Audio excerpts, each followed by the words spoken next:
we don't have time. We don't have time to do an anus talk, We so do we're just not. gonna launch right into the game as soon as everyone's here. But that see, we're already past the 7 seconds, so fuck Yeah, you, Craig. there it is. There we go. Yeah, this one was needed because of the conversation you and I had. Because I had him do a couple of rolls on the side, and Mm. I didn't even have to make him succeed. So I was like, okay, It's good. here we go.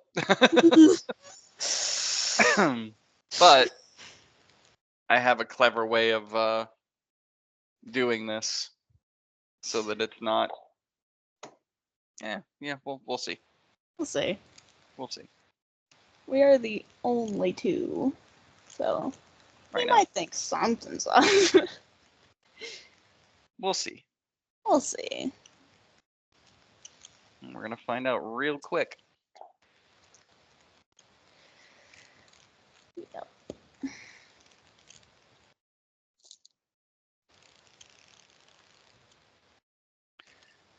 Let's get all of these ready to go. Yes, I am. Yeah, I've got a sickness. I ordered 6 more sets of dice. Oh my god. Yeah. off of Temu, you know, they were cheap as shit. I get like the fucking $2 sets, and they were cool, and I couldn't say no. And I got a couple of cool rings off of there too. Oh my god! Yeah. Hello, hello. Oh my god! He's freshly showered. Freshly showered. Imagine that, a D&D player actually showering. Oh god! Unheard of. You're not allowed to play anymore. You're only allowed to play if you don't shower. You're not allowed to play anymore. You completely ruined the whole D&D experience. Curses. Curses, exactly. Mm. So, all right. Will Jill be joining us? She is at work. So that's a no. Okay. I That think is why she's out at 10. That is why she did not respond when I told her she could join in. Okay. So I will figure out another way to do that part. All right. So we're launching right into this one because we don't have time for anything else. So welcome back to another episode of Failed Attempt, where a collection of assholes sit around and try to play Dungeons and Dragons. And for right now, I've stolen these two assholes for a kind of a special side that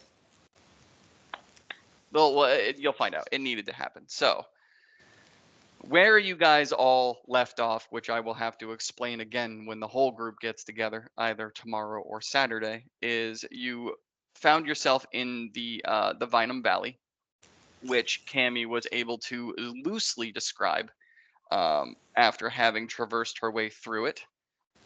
At night, you all realized that the mountains that surrounded the valley were quite literally sky high. You could not begin to even see the top of it, kind of like trying to search for where the horizon ends. There wasn't a chance to do it.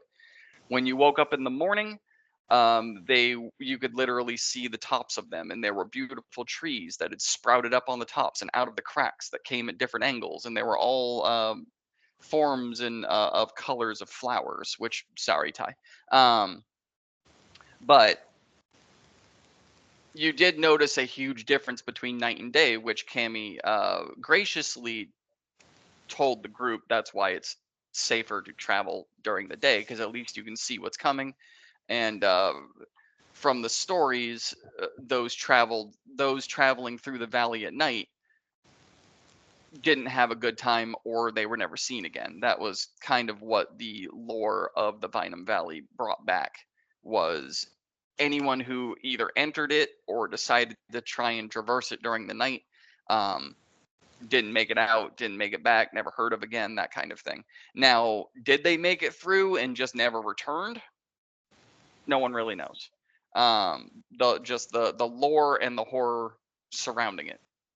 So You guys made your way into the valley, and after just taking in a deep breath of its beauty and fresh air and oddly drinkable water pools, Garrison and Malador decided to do what they do and tear a deer in half because they were both hungry in various ways. One of my favorite things I've ever gotten to describe so far, when he sinks his teeth into it, trying to be like the vegetarian vampire, and Malador just bites the damn thing in half after turning into a wereshark, thereby completely diluting the freshly drinkable water pool. Thankfully, there were more, and then just kind of like left the body and went on your way.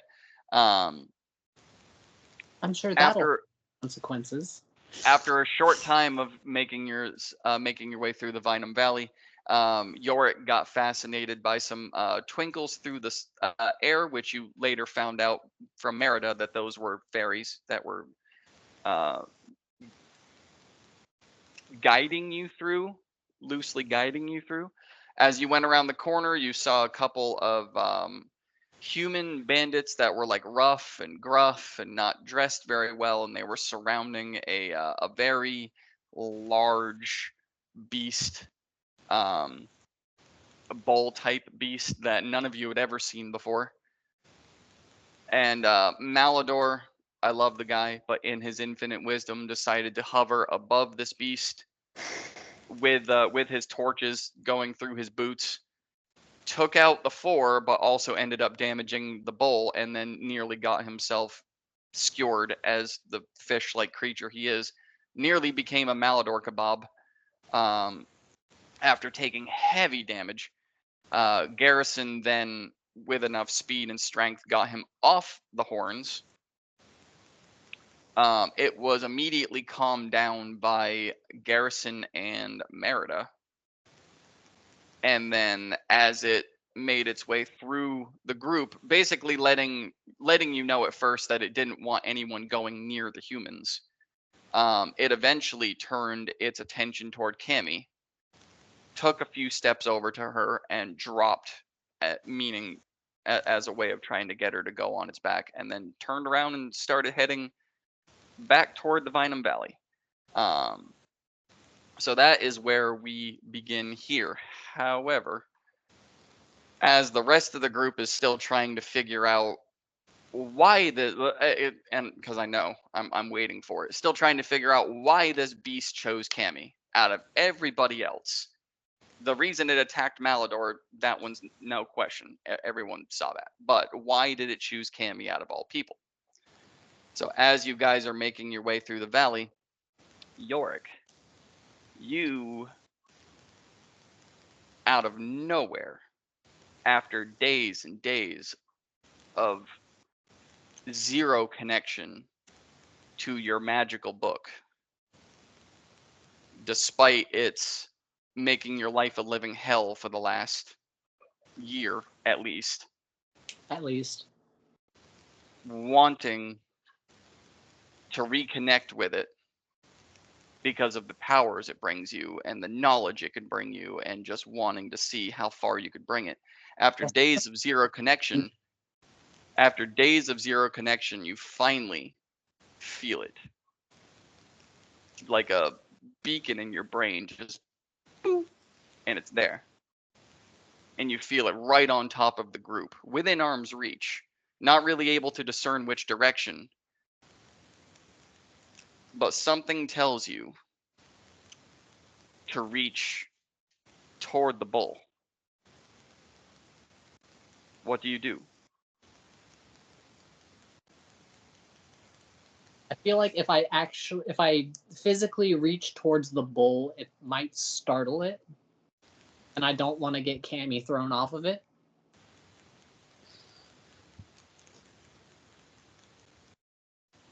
Actually, I might have something for this. Probably not, but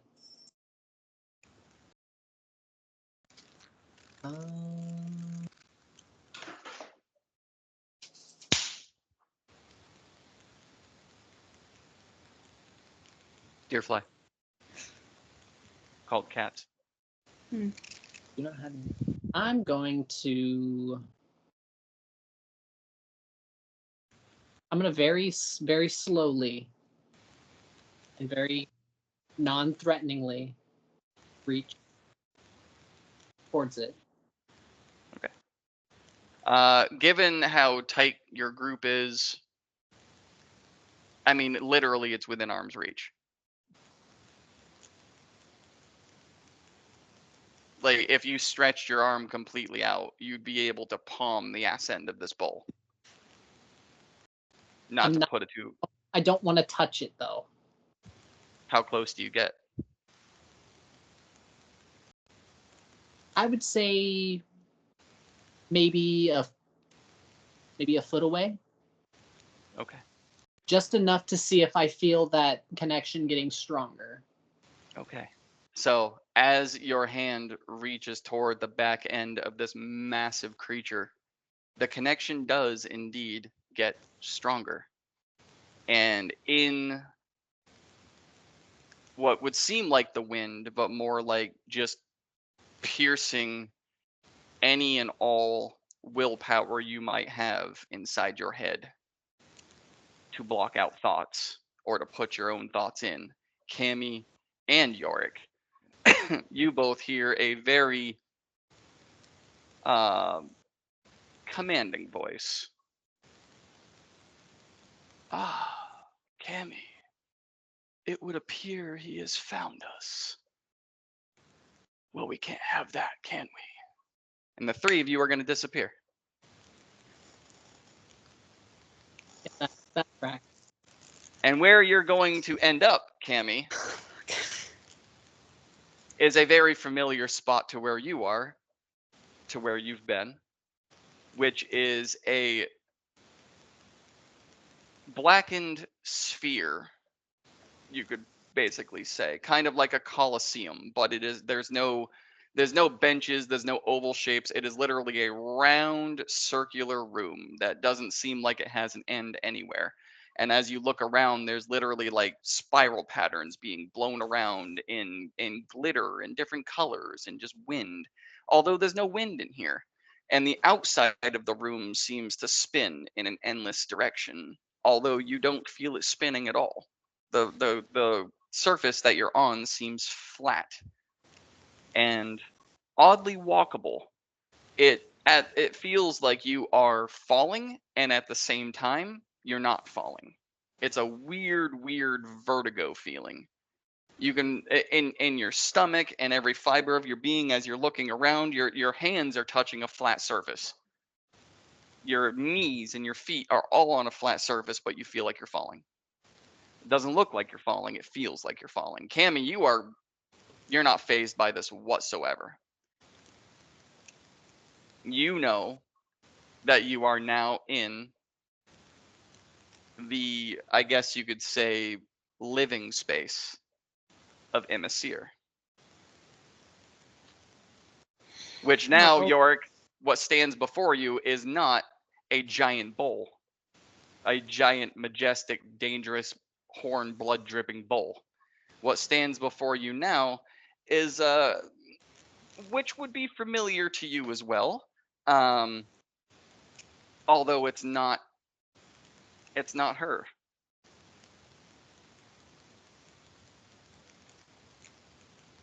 What you see before you now is a male figure with the same kind of,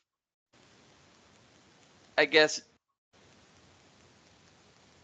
fiendish yet angelic wings that you have seen before when you converse with your patron, and a silky black robe that flows in the wind even though there is no wind, that drapes all the way down to a set of rounded off, very like shiny polished black boots that would actually come up to just under the kneecaps, polished with a blade that comes out of both toes. On the back is what looks like the handles to 2 different weapons, although you can't tell what the weapons are, but each one goes down in the back. And then on the side as well, on the hips, you see a sword on each hip. And you can't really tell how tall they stand because they are floating in the air from what you can tell. They are above you. Whatever surface you happen to be on, they are higher than you are. And their feet are arched downward, which could only tell you that they are hovering in the air. And around them is in this black, you can still see the color of the sparkles and everything that's in it. Around this figure seems to be just like a black smoke that just hovers in the air and then puffs, puffs, ever so gently. Cammy, how many did you have? 4? How many what?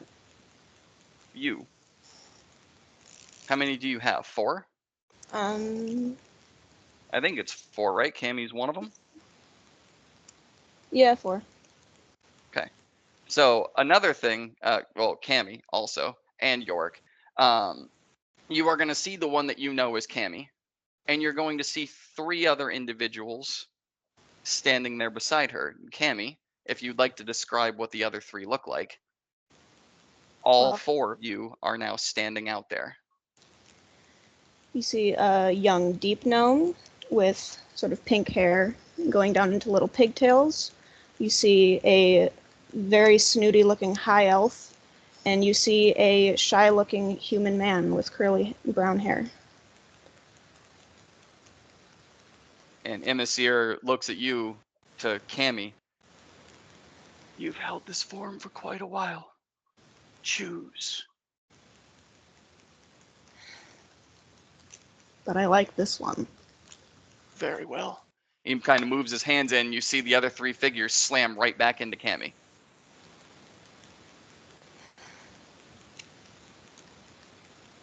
It would appear we both have a special interest in this. And he fluffs his hands out, and a bright white light flashes, and now hovering above his hands is your book. I sent her to get this. I didn't think it would be this easy.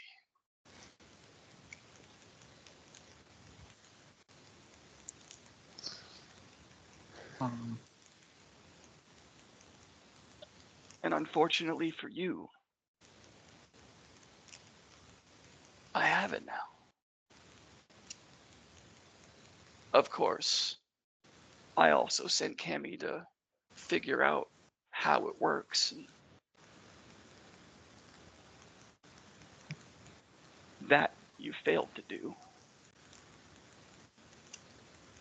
So, Yorick Evermore, while you are still breathing, how does this book work?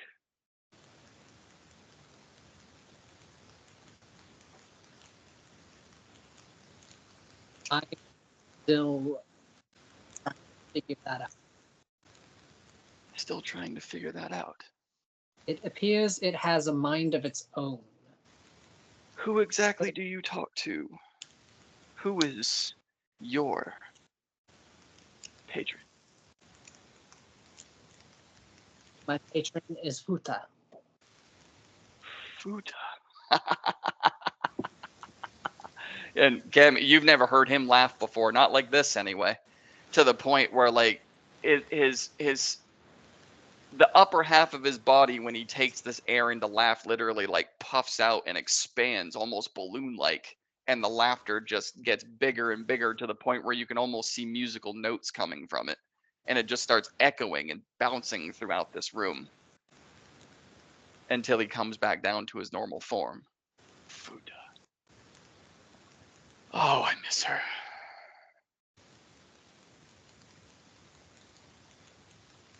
Cammy, make an intelligence check for me.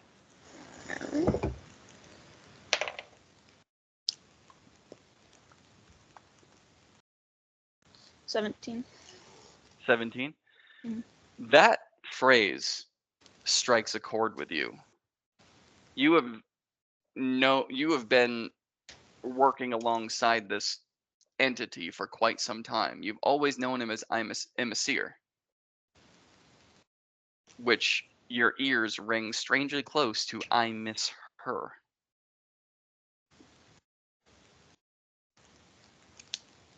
Soon as he says, "Oh, I miss her,"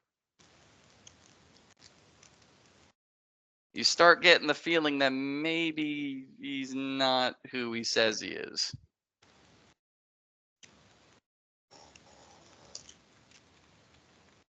So, Cammy, why don't you tell your friend why you betrayed him? And he literally, like, he takes this, like, weird, now kind of, like, long skeletal hand and just sets it on his face as he puts his elbow down on nothing and just hovers in the air and just stares.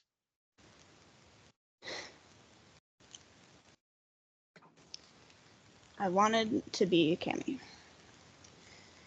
Cammy, as you know her, is not real.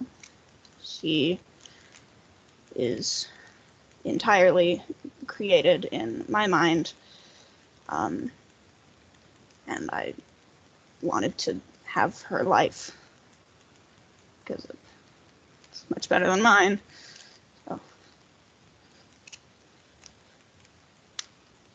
can I have them now? The rewritten memories.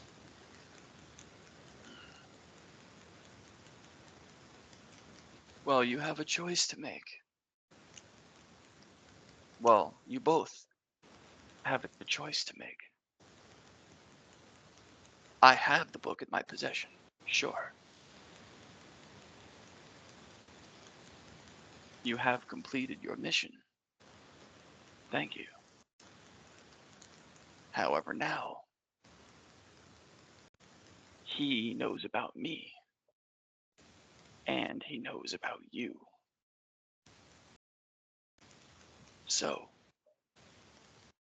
he lives, but loses all of his memories. Or he dies so you can have yours. Why not just take the ones of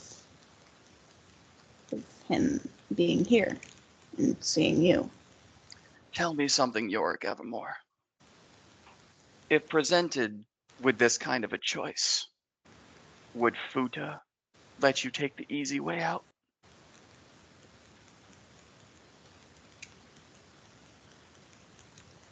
As frustrating as she can be sometimes, she never lets me go without a challenge. However, I refuse to fight an ally. You're calling her an ally even though she lied to you.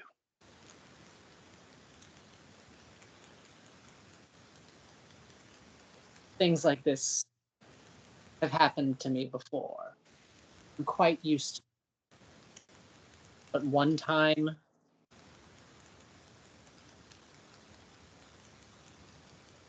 is nothing.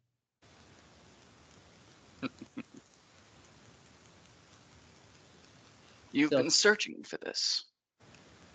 And the book is still hovering above his hand. It's actually been hovering above him the entire time. Just every time he puts his hand there, it just kind of spins like one of those carousels that have dessert on it.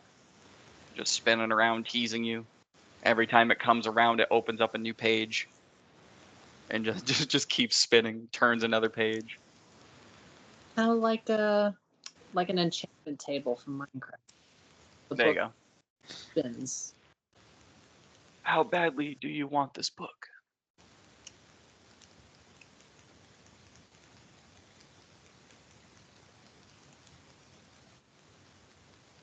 It's a great treasure to me. So I value it very highly. But not high enough to take the life of an innocent person.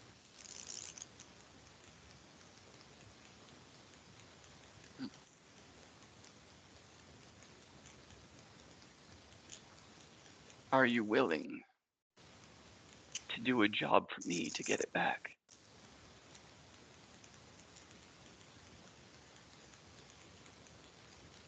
State your job. Cammy, every fiber in your being right now is burning to tell him no, just so you're aware. I figured you picked up on that, but this is the same kind of shit that he did to you. Just dangled a carrot. State your job, and then I will answer accordingly.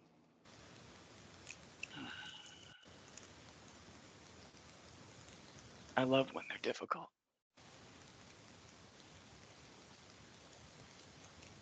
Futa stole something very valuable to me. Even more valuable than this, which I know she doesn't even have a full connection with it yet. And believe me, when she does, she might just have one less follower, meaning you. Until then, she'll appear to be a loyal patron. A pain in the ass, but loyal.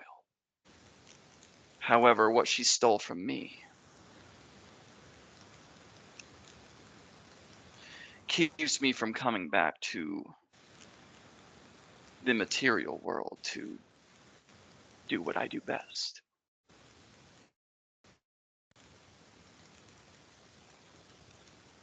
You get that from her. You return it to me. And I will show you what this book can really do. That, and you get to live.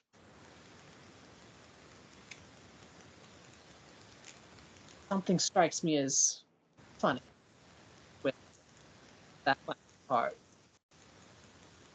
Earlier, you said that you were trying to learn how the book works yourself.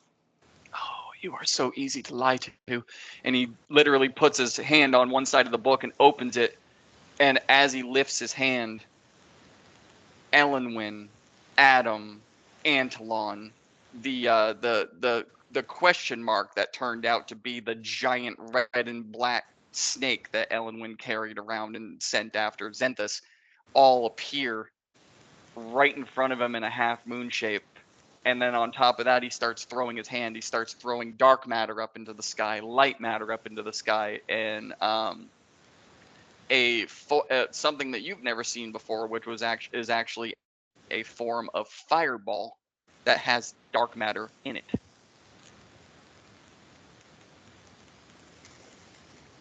And out of that fireball and the dark matter, you literally see the shape and the head of a dragon. Just whoa, and as it goes up through the air, it crests down in like a roller coaster kind of movement and goes right after you.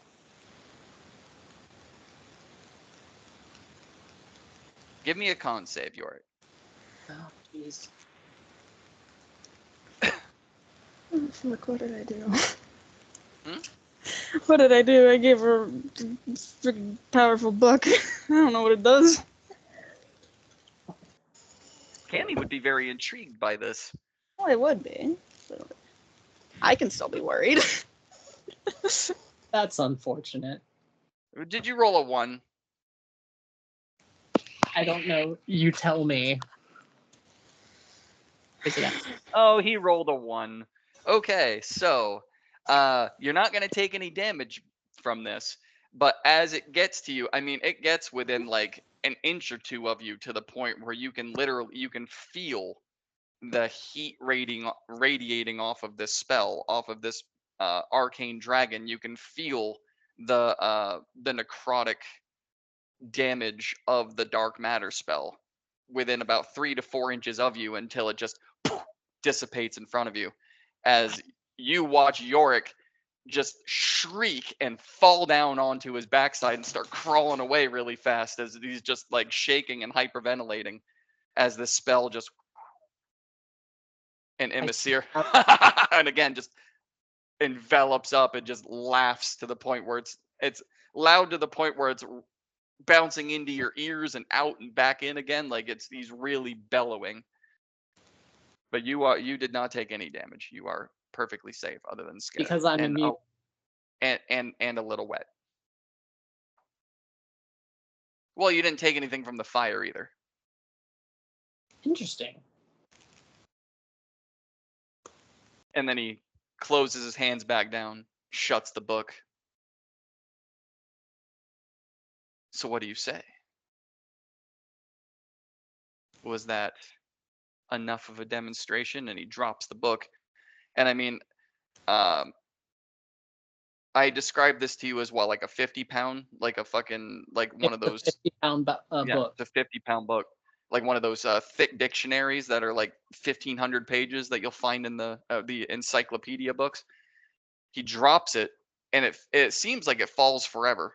Like either time is slow, or that it's falling further than it seems like it's falling, until it thuds, and the ground literally ripples like you're standing on water. But it's not wet. You don't hear a splash. It just ripples out until they fade away in the distance, and the book sits on the ground.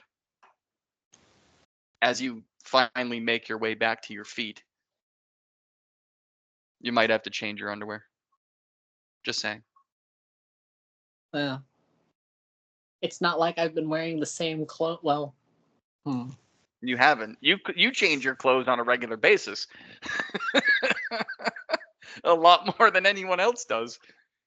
As Garrison pointed out, every time you wake up, you're in different clothes. That's true. Jeez. And I thought I had split personality disorder.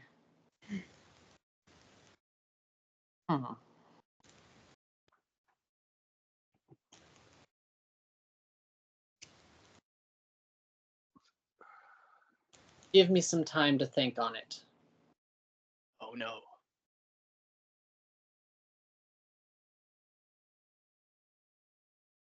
You decide now, or you don't decide at all. I can keep this. And then I can go to Futa and I can rip her heart out myself and leave you with neither.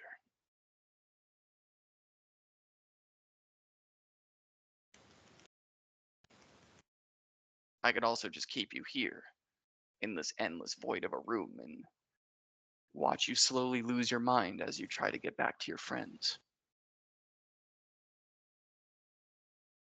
Me asking if we have a deal is more of a formality, but as your friend could tell you, when I make an offer, you don't get to refuse.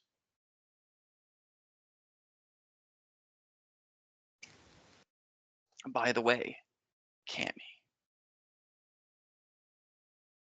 if Cammy is who you would like to be, a deal is a deal. What about your other three? I mostly made them up on the spot.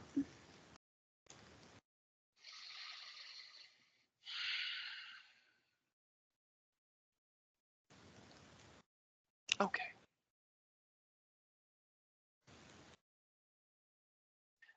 You're gonna feel a slight pinch. And he claps, and the whole room goes white. Cammy, I need a wisdom save from you, please.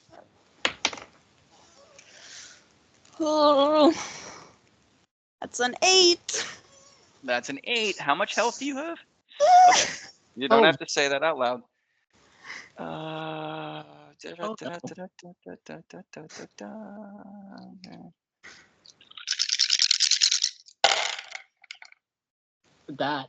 a lot of dice. That didn't sound healthy.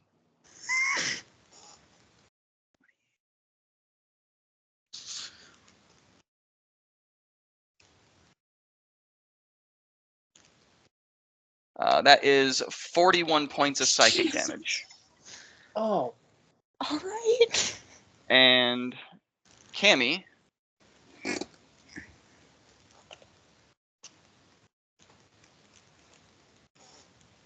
is going to be literally black, and you're being knowledgeable in the arcane. You don't see anything physically hit her, but you do see her suddenly grab her head and jolt backwards as if she just got hit in the face with a fastball and hits the floor and starts rolling around, writhing in agony, just screaming. Cammy, what I would like you to do is you don't have to scream it if you don't want to. As part of the RP, you can if you want to, but I want you to start saying out loud the memories that Cammy wants or doesn't want, Wants or doesn't want, so just or both. both. Pretty much the deal that you two had. If you just start shouting it out loud, and that's gonna kind of be in the background, but All right.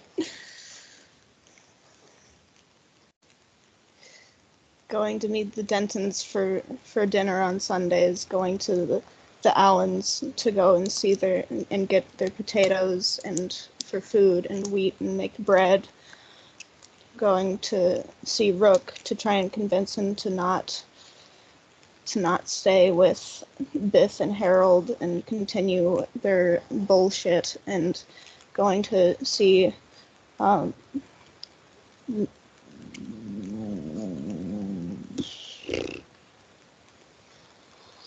as blood spits out of her mouth as she's trying to find the right words. sorry. Going to see Rick McDaniel after his wife died of sickness and helping him take care of his horses and his chickens. Going out to see their dog Bertrand.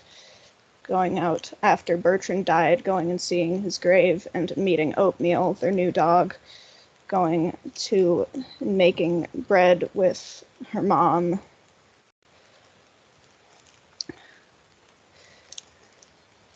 Mom seeing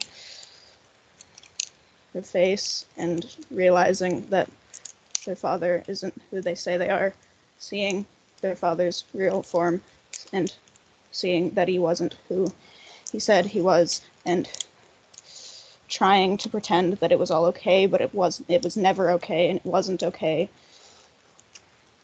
and it'll never be okay, and now they don't exist, and now they're just gone, and they're gone, and she's embers now.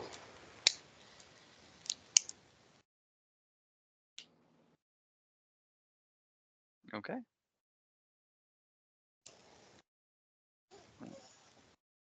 Give me 1 second. Let me make sure that my headphones did not change on me. Can you still hear me? Yes. Yes. Okay, good. Good. Because sometimes when it does that shit, it switches them. All right, so as she is rolling down on the ground in just agony and like blood is coming out of the corners of her eyes and out of her ears, and like as she's talking, she's crying, and the water from the salty tears is mixing with the trail of blood coming out of her eyes, and she's spitting it out as well, and she's rolling around on the ground, like she literally got hit in the face with a fastball. She's just rolling around, just clutching her head, screaming these words out. And not just once, she's screaming them out over and over and over and over and over again. And every time she screams them a second time, her body starts to glow a little bit. And then a third time, the glow spreads. And then it spreads more. And then it spreads more. And by about the fifth or sixth time you're just listening to her do this, her whole body is just covered in this eye blinding glow, to where you're in this dark like cascade of a room. You're literally having to do this like it's the sun sitting next to you all of a sudden. Here comes the sun. And you see Imasir standing there, still hovering over the book, just hands kind of clutched, just staring at Cammy. You would see a look of like admiration, like he's admiring his work, like he's watching her suffer, and he's just kind of rubbing his fingers back and forth, just staring. Would I make the connection that is similar to something that Futa would have done? Oh, like what happened to you when she awakened you? Yes. the same kind of like trickery. Is the pain really necessary? Maybe. Are they enjoying it a little too much? Yes. The same thing she put you through. Did she have to turn you into a fucking literal circle? Probably not. But you're now witnessing the same thing. Turned into a garlic knot. As he goes from doing this, and you're making the connection in your head, and he turns to you. Yes, Futa would do that, wouldn't she?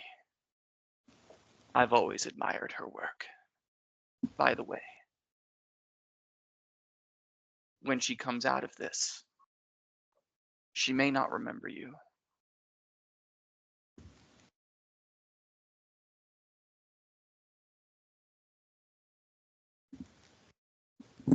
Might Are not. you going? She might not remember you. And are you going to help me, or are you going to stay here until you do?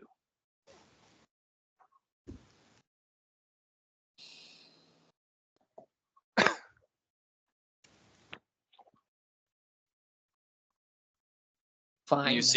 And you see the like the fiendish angelic wings get a little bit longer and start to like curl forward, and where the spikes and the feathers would be turn into literal blades, and they just kind of like start curling around him as it kind of looks like he's cocooning himself, like he's hugging himself with his own wings, but the same kind of wings that you've seen on Futa.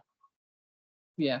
Just being able to transform them into anything, into fire, into devilish wings, angelic wings, weapons themselves, just the same kind of visual, very, very like pleasurable to look at, almost jealous in a way. Like, why can't I do that? But you see them just like, you see them connect around himself to the point where you can't see anything from the shoulders down. They just literally cover him. Excellent. Excellent. Then, for now,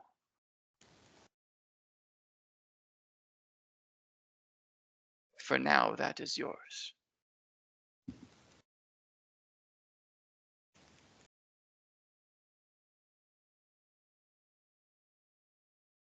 She's almost done.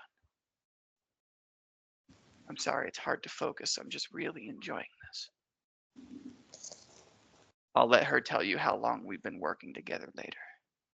It's been far too long. Although I am still surprised and a little bit ashamed at how quickly she was able to fool you. And not just you, but your whatever that group is that you travel with. I rather enjoyed nearly turning your shark friend into fish meal.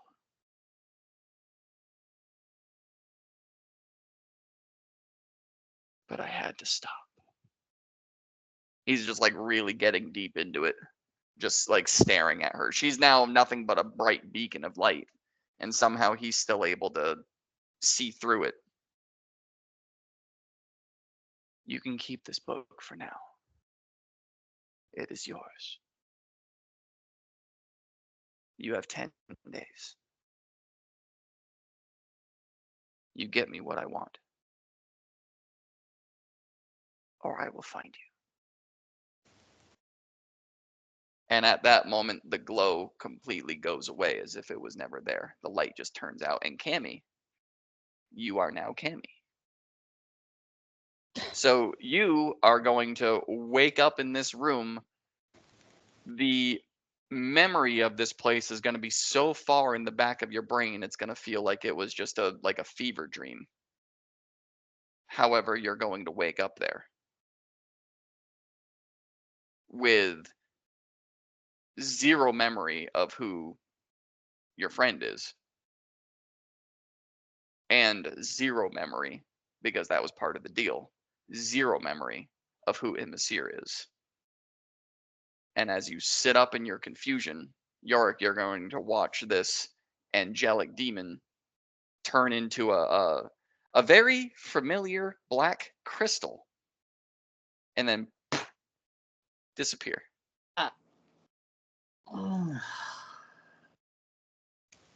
What the fuck? Hi, sorry.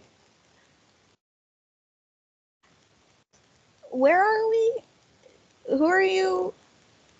Why is the ceiling like that?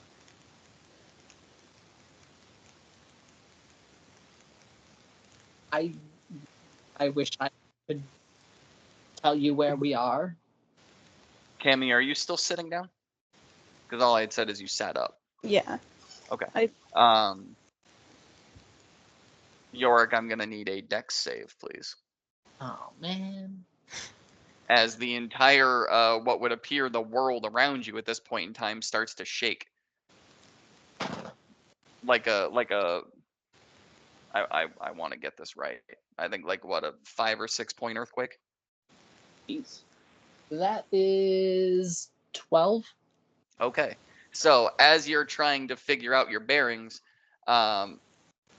Yorick starts to talk to you, and then the entire room starts to just shake and rattle and roll. I mean, literally as if someone on the outside of this ball picked it up and started using it as a bowling ball. It just starts shaking and bouncing to the point where you fall down on you as well. You're able to brace yourself, but now you're both sitting down, kind of shaking, and you watch the ceiling start cracking like spider webs, like someone's breaking an egg to put it into the pan.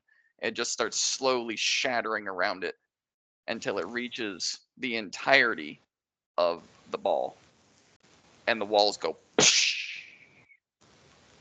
And where you are now is still on this oddly, I feel like I'm falling, but I'm not, solid black surface. But around you now is the Vinum Valley. And you can see your friends. Well, you don't know who they are, Cammy, but Yorick, you can see your friends. The valley at which you started going through, where the fight took place, the direction that you were going, you can see everybody. But it's more like the projection of a movie. Like you can see it and you can see them, but you can't really tell if you're there or not.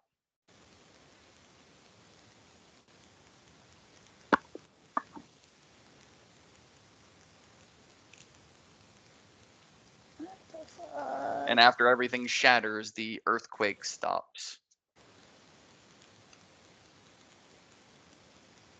You can feel fresh air, and you can smell all the different smells of nature and beautiful flowers, and you can hear the birds, and you can see the deer and all of the other different types of creatures that go through the valley. And Cammy, you know exactly where you are. Is that the Vinum Valley? Yes, What? it is. And we're still on the black, like, can I get up and walk towards the group of people that I don't know? So as you get up and you start walking, it's literally like a movie projection where you're walking and you feel like you're getting closer, but you're not getting closer. Like the ground underneath your feet is clearly leaving. As you turn around, Yorick is further and further and further away, but you're not getting any closer.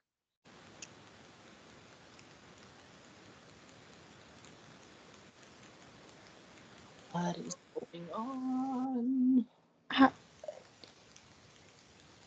I don't know much about like magic, but like, do you know what this is?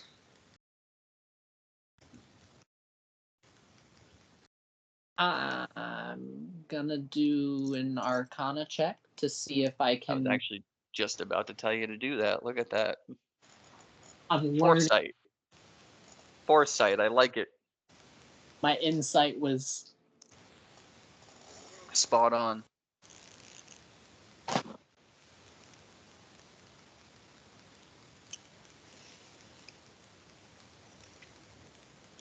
23. 23.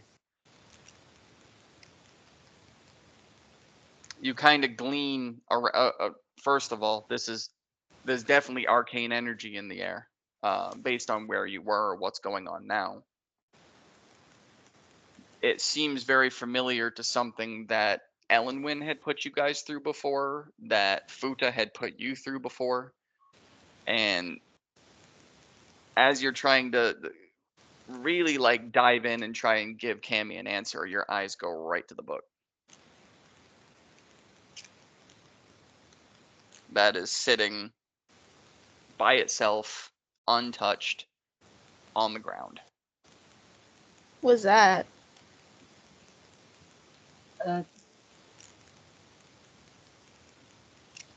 Nothing. It's I'll handle it. Don't worry. Okay. Does it have instructions on how to get out of here? It might. I can't read too well, so. Well, lucky for you, I know a thing or two about this. And he's gonna walk over and he's gonna kneel down and pick up the book. A familiar and welcoming and almost like addicting feeling pours over you. You have not been able to put your hands on this item for days, and just it's like fucking like a heroin addict. You've been falling apart without this thing, and the moment he bends down to touch the book, his body just emits this dark purple light that starts from the book and then glows around him. And it doesn't fade back into the book, it fades into his body. And Yorick, you are now 100% connected back to this book.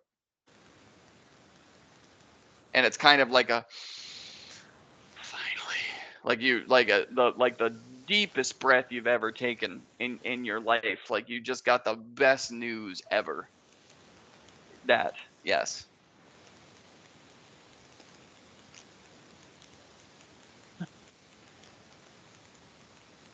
But you belong.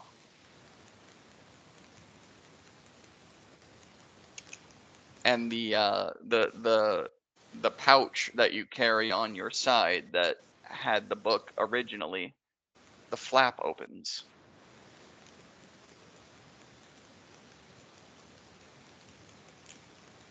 And yes, Cammy, you see that. The he just has like a purse on his right side, big enough to carry a book of this size, and the flap just opens by itself. I don't usually read books, but does that normally happen? I feel like it doesn't. This one's special. In you go. I'm gonna put it in my pouch. Okay. And as you do, the black ground that you guys are standing on slowly starts to vanish. Until the real solid ground of the Vinum Valley is beneath your feet. And the party, Yorick, that you magically left is now about 100 feet behind you, which they will find out when we play. They are about 100 feet behind you now, and for them, you were gone for probably a second or two. For you guys, it felt like quite a while. But you appear back in the Vinum Valley.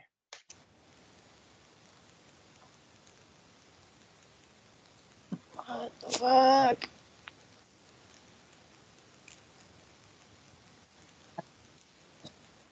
That's pretty normal.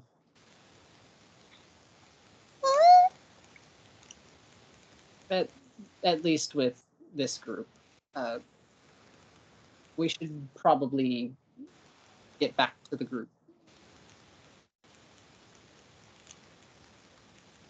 I'll wait for them to catch up. You keep saying the group like I know. Like, is it your group? Are you in a group? You know the people that we've Well, been there's people there. the the the, the people that we've been traveling with.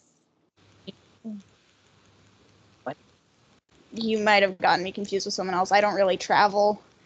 This is like the farthest I've ever been. No.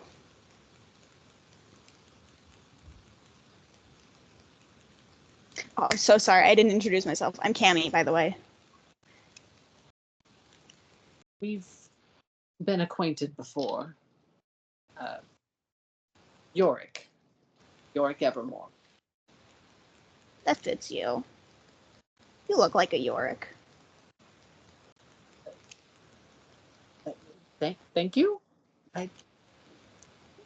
Sure.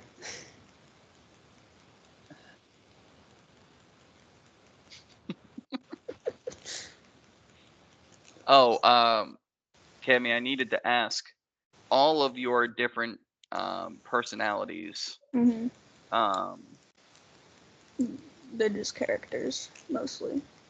did they have anything special about them, like different techniques, or was it all just Cammy? It wasn't all just Cammy. Zumi was openly a warlock. Milo was just like, I guess he would have been a fighter, but he was just like basically a guy. Okay, yeah, you've got Zumi, Warlock. What about Lumina? Lumina would have been a wizard. A wizard? Hmm. So you have a wizard, warlock, fighter. Yeah, Okay. would have tried to So, present as. okay. I can work with that. Oh no. So as you stand there in your confusion, Cammy, trying to not only get your bearings, but I don't want to interrupt the talk between you two, but what you are going to notice as you kind of try to, because one thing Cammy would do, not only introduce herself, but be very confused, like, I don't think you are who, I don't think I am who you think I am, and all of that. You start taking like a mental inventory, and what you're going to realize is that you still feel within your head and your heart and just your muscle memory that of a fighter. Just kind of looking around the Vinum Valley, going, okay, I know there's dangers out here. I can handle myself, and just remembering somehow that you know how to fight, like Jason Bourne style, like amnesia. You don't know where it came from because you lost that part of yourself, but somehow you know you're able to fight and you have the weapons on you that prove it. But also you've got that arcane nature about you. In the bubble, you said you didn't know anything about arcane or about arcana at all, but as you're looking in, you're going,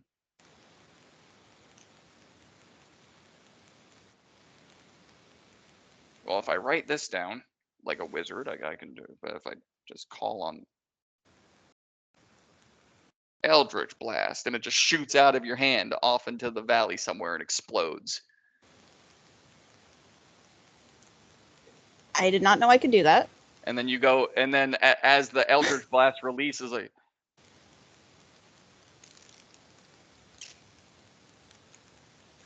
firebolt, and a wizard spell shoots out and hits another part of the mountain. So we Didn't are know I now. could do that either. So now you are literally going to be tri-classed. Oh god. We're going to merge all of them together. Fighter, warlock, and wizard. So you Jesus. get to decide. You're level 10 right now, so you get Mhm. to decide what levels you have in which, and from there, whether you level them up any more is up to you. But you get to take your level 10 and divide it among the three. All right.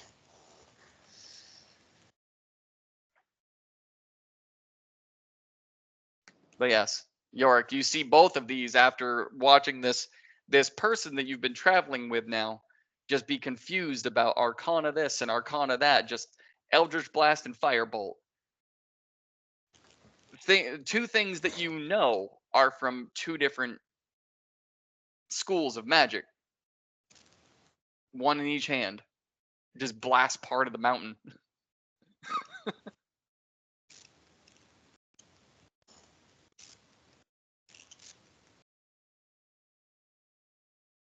I'm so confused.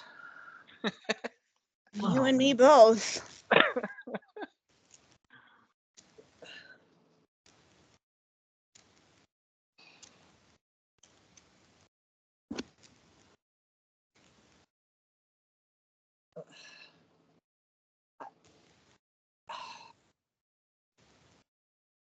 Oh.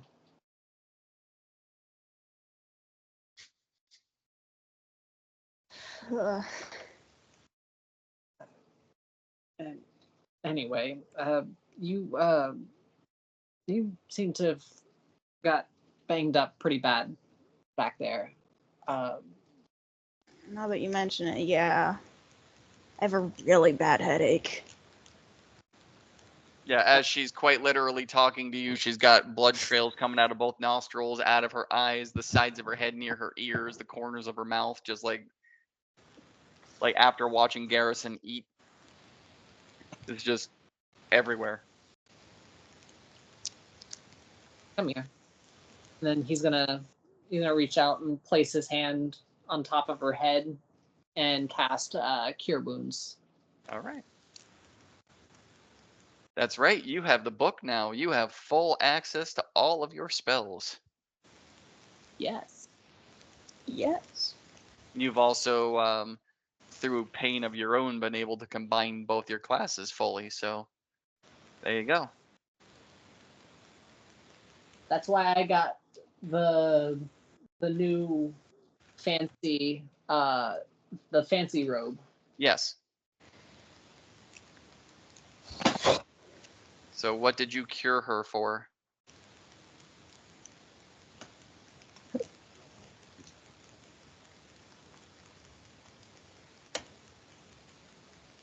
Mm, 19. Not bad, not bad. Thank you.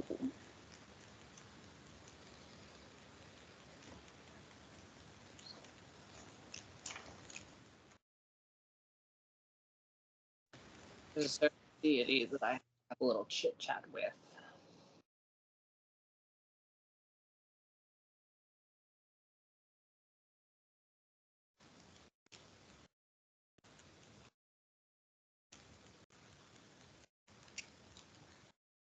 So can I go home now, or? Yes, that's what we were currently trying to do. We were trying to take you home. Oh, okay. That's helpful. You do know the way, right? Well, yeah, it's that way. Okay. Do you still remember that? Yes, and just the knowledge and the memories of growing up in Ozymandias and how it was being a child there, growing up on the farm, and just all the different families that would love each other and then hate each other, and then the little rivalries that would happen, and the um, like potato football sporting events that you guys would throw in the farm to try and liven up the community because the outside world was so disconnected. They all just flood through all of the beautiful memories of growing up in that town.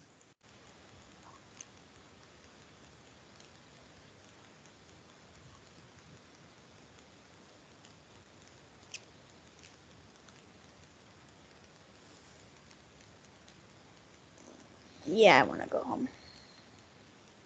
So. Well, we will get you home.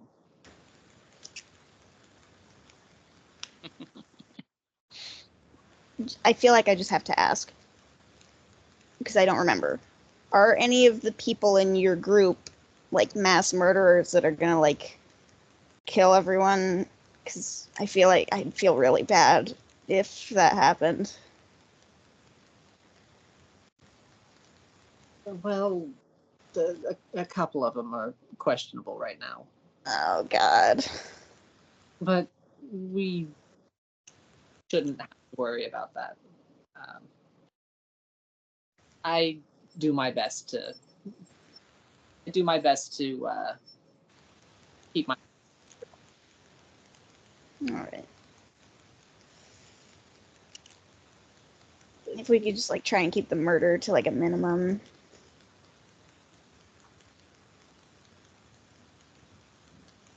No promises on that one.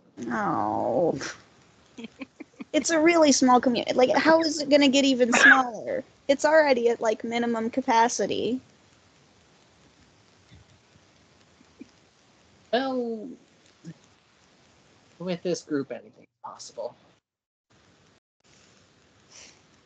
See, if you said that in like a different tonality, it sounds like it would be motivational, but because you said it in this context, it's really scary.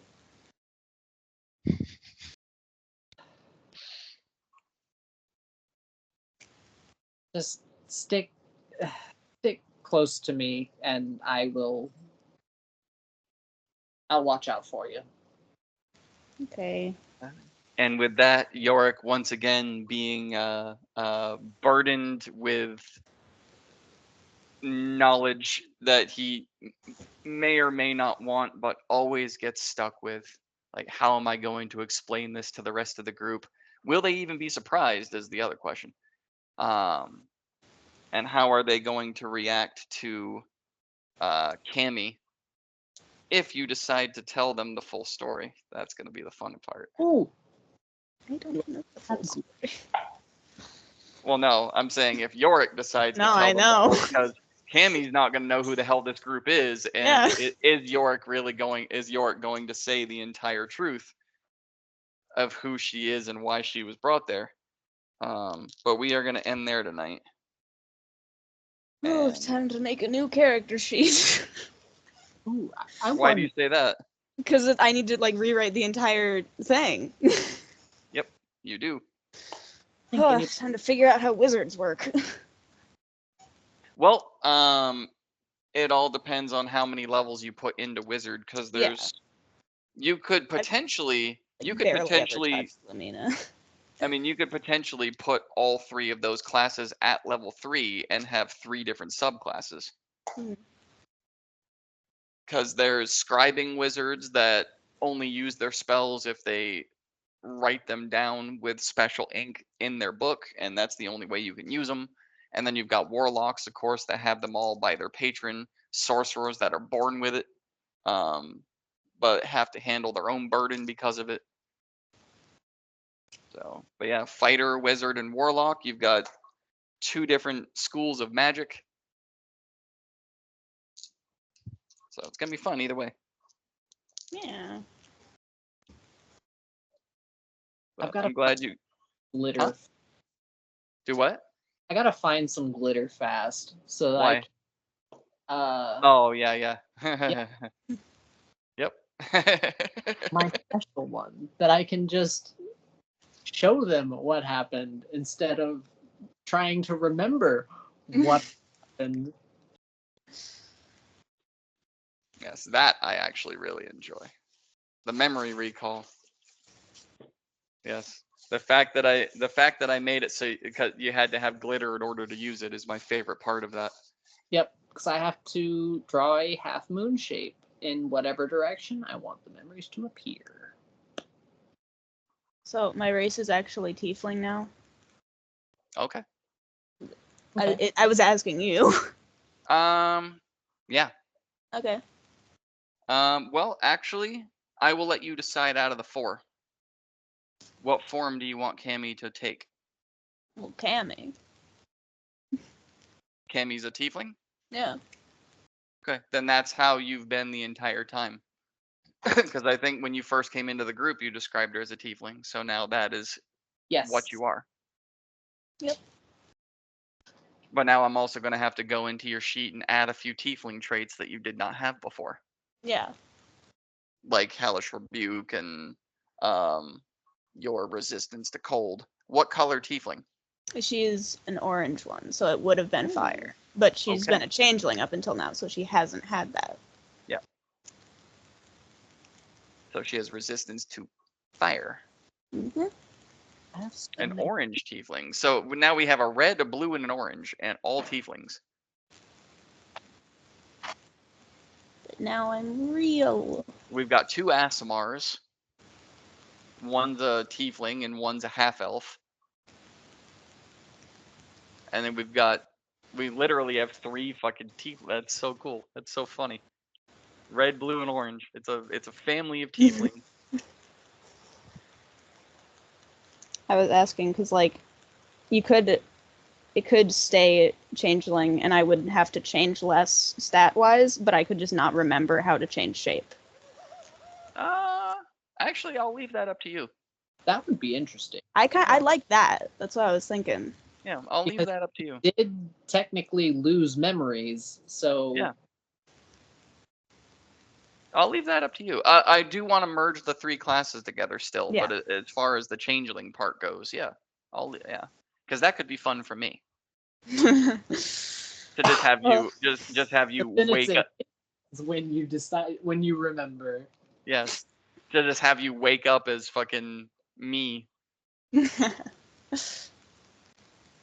What the fuck? This isn't who I am. Right? You're running out of your room up to the group, and they're like, "Who are you?" It's like, "I'm Cammy." Like, Cammy's Cammy. not a gnome. I've been Cammy. I don't know what. Is that the Cammy- 2.0? Cammy's not a gnome. What are you talking about? Fuck. And because the only one that's seen the other 3 is Yorick. Mhm. And he hasn't even seen me. No. He has not. Yeah. So he wouldn't recognize them either. Nope. Oh. All right. But yeah, this one, it was short, but it was necessary. Mm-hmm. A patron that I'm coming for. Poor Yorick. Yeah. Always bartered down with knowledge he doesn't want, or missions he doesn't want, choices he doesn't want. Cursed to a life of striking deals with otherworldly beings. Yep. No matter how hard you try, forbidden knowledge just follows you everywhere. Yeah, it does actually. But you know what? You can rest with knowledge, knowing that you helped Cammy become who she wanted to be, and maybe try not to get her murdered by the rest of the group for betrayal. But you know, that's up to you. It's all on your shoulders now.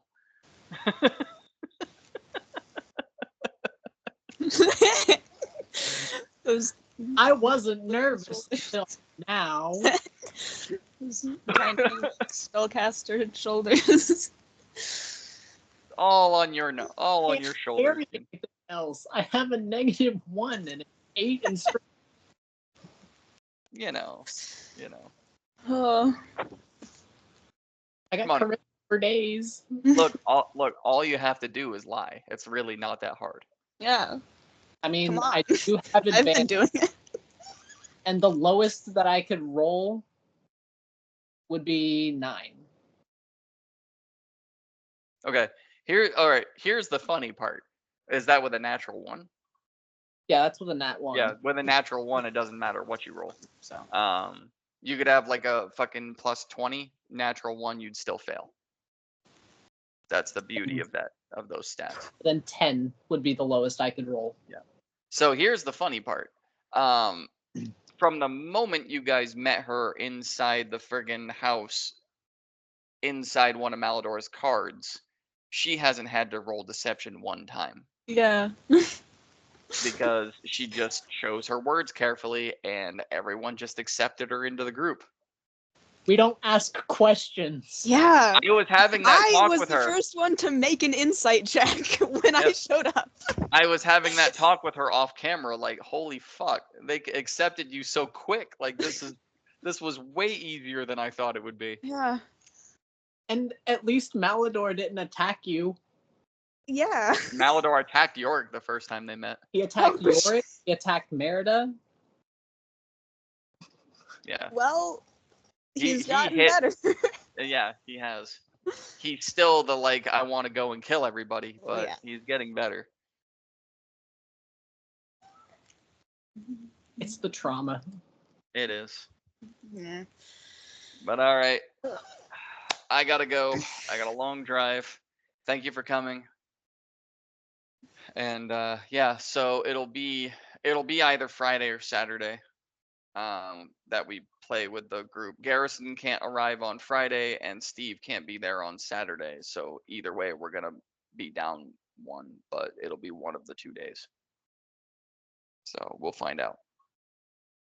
But it'll be from my hotel room, whichever one it is. All right. Later. Bye. Bye. Right.